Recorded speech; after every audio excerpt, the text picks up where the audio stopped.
What is up, everybody? We are returning to somewhere where we were pretty early in our coaster riding days. Greek Peak Resort.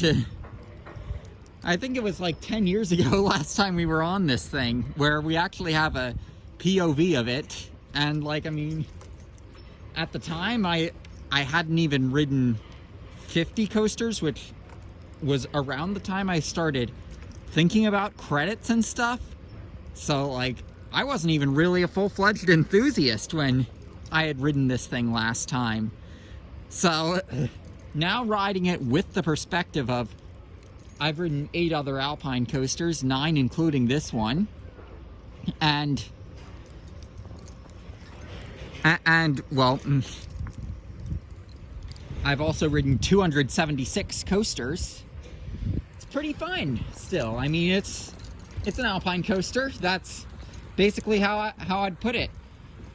For how I would rank this among the other Alpine coasters, I mean, it's always going to have quite a big nostalgic value for me because it was the first Alpine coaster I ever rode. So obviously that's got some good nostalgia value to it. But beyond that, in talking about it, comparing it to the other Alpine coasters, I mean, I would say, despite my nostalgia, this is probably towards the lower end of the pack. I mean, it's got good laterals, it's got amazing scenery, but it doesn't have an airtime pop like some of the Alpine coasters do that I've ridden. Like I mean, I have it going as fast as it can, but like it doesn't.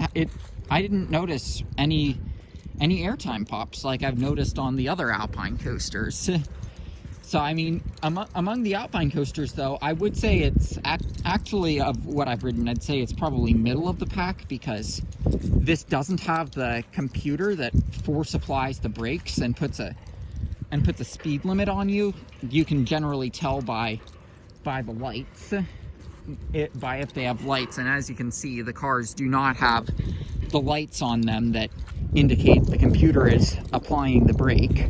I mean, it's possible they have something like that, but I don't know if they do. But it's definitely fun to get back here and get another ride on it. It's got beautiful scenery. Like, of the Alpine coasters I've ridden, this probably has the best scenery. So like, if you're talking from a non-coaster enthusiast perspective, this probably would be the best, because if you're looking for the scenery, this thing has it. I mean, it literally crosses over a creek there, and going up the hill, like they've added some tunnels to it since I rode it last time, which that's an addition that I think very much makes the ride better. I think it adds to it. So I mean, it's a cool ride. If you're in the area, you definitely have to check it out. But I would say that when ranking it amongst the Alpine coasters, it doesn't have that airtime pop that some of the others do.